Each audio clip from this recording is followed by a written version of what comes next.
What is up, my people? Today I have a really fun project that I'm gonna get started on, and it's actually a freelance project that I have with my coworker and friend Justin, and he has a really cool concept for this candle brand that he wants me to work on the logo and branding for. So figured we'll get started and I will show you all the steps of this freelance project from beginning to end. And this is the very beginning, so I figured might as well show you guys how to get started on a freelance project. Or I mean, it could be for work, it could be for school, it could be for anything, but just a graphic design, branding project in general. A very important step to getting started on any project is obviously the beginning, but for graphic design, it's specifically the research, because the research that you're gonna do is going to make sure that you and the client are on the same page. And that's very important when working on any brand, because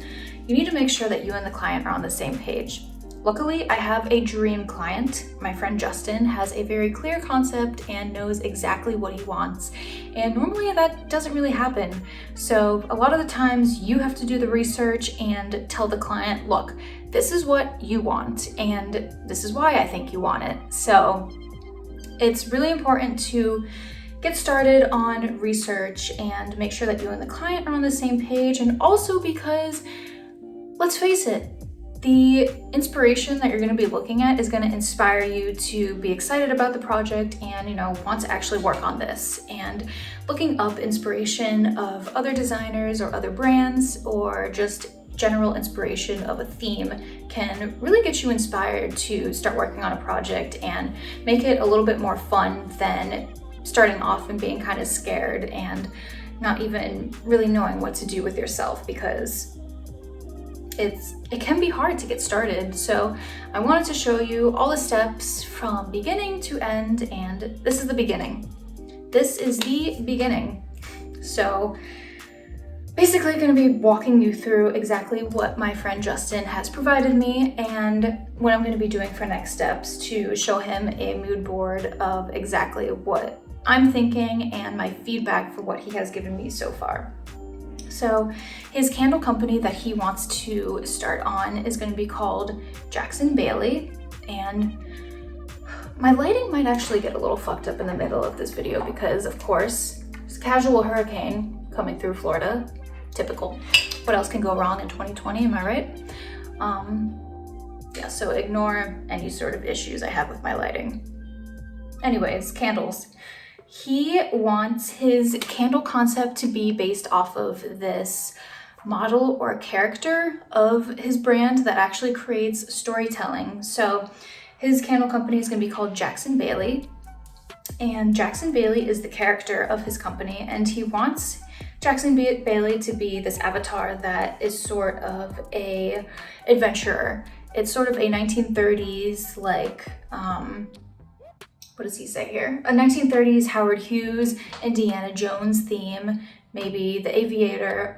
He wants Jackson Bailey to be a pilot, be an adventurer, and this candle brand will be basically from his adventures around the world, and could be something that you can find in his study or something that you would find on his plane. This would be an actual piece that this Jackson Bailey character has in his belongings, and it would feel like something from the time of the 1930s and feel like you're going back in time when you're looking at this candle. And he wants the brand to be sort of upscale, even though it's a mid-price candle. He wants it to be a very bespoke sort of look, a very elegant look, and he has given me so much inspiration with images that he's looked up already. He's given me a great storyline of exactly the mythos of what he wants this Jackson Bailey character to be, and a very specific wording of his brand name and his tagline, which is great. I could have not asked for a better setup for a project, and I'm very lucky to have this dream client of mine, my friend Justin. Thank you, Justin. Appreciate you. For making this really easy for me. But even if your client is not making it easy for you, this beginning step of Doing your research and creating a mood board is going to be really important whether or not your client knows what they want or if they don't know what they want. Either way, it's really important that you do your own research no matter what the client is thinking, because you need to make sure that you and the client are on the same page, and whatever direction you head in, that the client understands and the client accepts and approves of what you're doing, so that there is no ground for them to be confused. There's no grounds for them to complain. As long as you and the client are on the same page at all times, then there should be no hiccups. That's obviously in a perfect world, and this is clearly not a perfect world. So things may happen, there may be bumps in the road, but this will be a very clear start to beginning a project. And I'm gonna stop rambling. Let's get into it. Let's look at the screen. So to start off with convincing someone that they're gonna like what you make is to create a mood board. And Justin has been so awesome because he has provided so many images that he has looked up and been inspired by that will really start off the brand look and feel and start off my research. So he's basically done half of the work for me, but I'm still gonna go in and show you exactly what you should do either way. So I did take a really close look at exactly what he is looking for the brand. So it's a 1930s adventure feel, sort of Indiana Jones. He wants a calligraphy sketch with a modern sans serif for the Candle Co.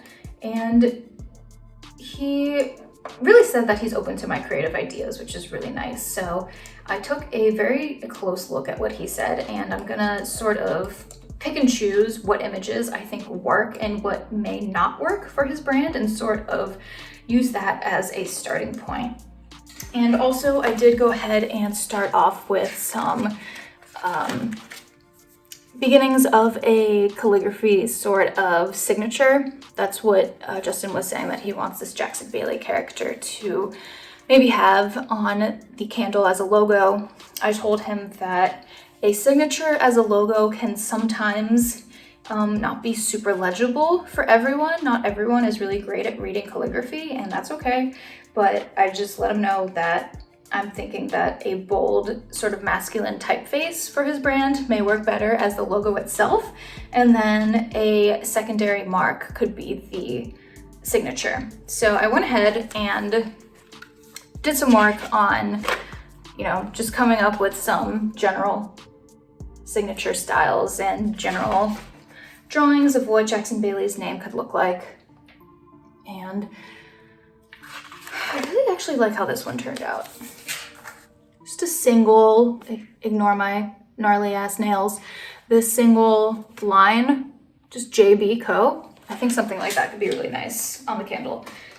So what I did is take photos of my sketchbook, and I'm simply just going to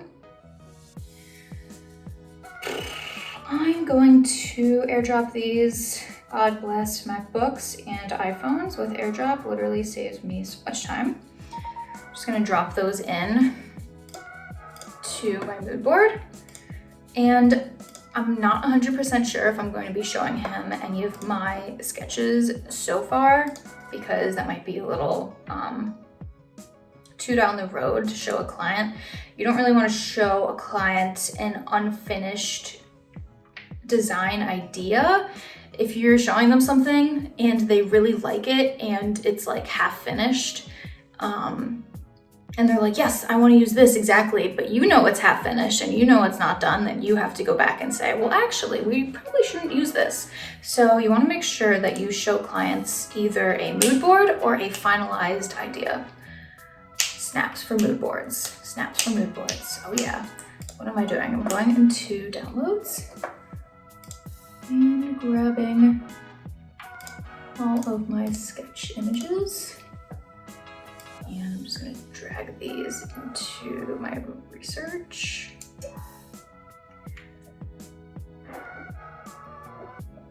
Just so I have them. A website that I absolutely love for research and inspiration, Unsplash. It is the greatest free stock photo website, Unsplash. great stock photo website. And I'm also just gonna use plain old Google at this point. And I'm just gonna be researching some of the key topics of this brand. So I'm going to pull out key words.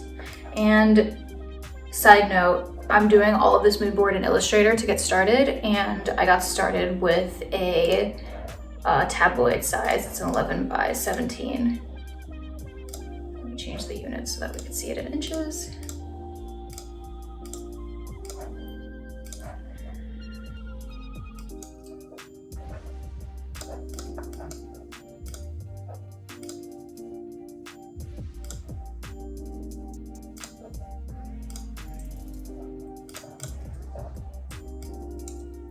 Some hierarchy there.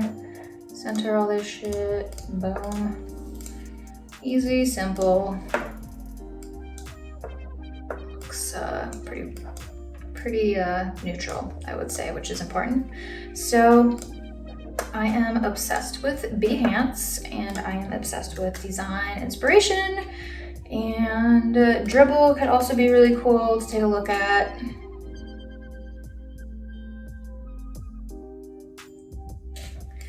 So you can basically see here that I did a lot of research and got a lot of ideas, like looking for the general look and feel. I sort of found things having to do with airplanes and the cockpit. Maybe we could even take inspiration from like all these gadgets and little like icons and stuff, whatever, these motors, displays from the cockpit, maybe something from that. Maybe take some inspiration from this architecture that's sort of Art Deco for maybe some patterning, something like that. Just general, just look and feel with the colors that Justin said that he was also interested in. And then also doing my research on the typography. So looking up different vintage typography, I could be inspired by these different shapes, by these different styles of letters, and basically just giving a general idea of the direction that I'll be headed in with the typography in specific, so that he can get an idea of exactly what that's going to be looking like. And then also the mood board for packaging, which I like a lot. I think that this turned out pretty cool. Potentially using inspiration from these diagrams for airplanes, doing something that's like a diagram of the actual candle itself, I think could be neat. Maybe even like an old school vintage looking map of his adventures, you know, Jackson Bailey's adventures. Doing something that has leather casing, a leather box, more earth tones, maybe some like old school letter sort of look, maybe like a note from Jackson Bailey himself. Ooh, that could be a big deal. And then just one photo of a candle packaging, because I didn't want to go too overboard with photos of candle packaging. I think just throwing a candle packaging photo on there itself, just to, you know, get across the point that we are working on a candle package design here, but don't want to go overboard with that and give him different looks from other designers too much, and potentially give him something that he will not be getting, because I'm gonna be creating something different, obviously. So this is a really great start. Start off with mood boards. You know, you really want to make sure that you and the client are on the same page, and a great way to do that is with mood boards, as I've said 1,000 times, and I'll say it one more time. Mood boards. I'm gonna send this over to him and tell him that the general look and feel is basically what I'm getting inspiration for patterning, for, you know, whatever other iconography elements that I could be creating for the brand in general, like colors, textures, stuff like that. Typography, direction I'm gonna be headed in for the typography itself. And then also the packaging, so sort of the textures, colors, and fabrics and ideas for the different packaging. So yeah, that is step one of starting off with my freelance project, and I think it's gonna be, oops, I almost forgot this little guy right here. Where would you go? Not sure. But anyways, step one, mood boards, and I think it's going to be a really great start to, you know, getting everyone on the same page, making sure that I'm headed in the right direction, and I can take inspiration directly from this mood board when I'm actually working on the brand, and keep this open on the side so that when I'm working on something, I don't stray too far away from the look and feel of what I've created so far. So thanks for watching. Next step coming at you soon. Bye.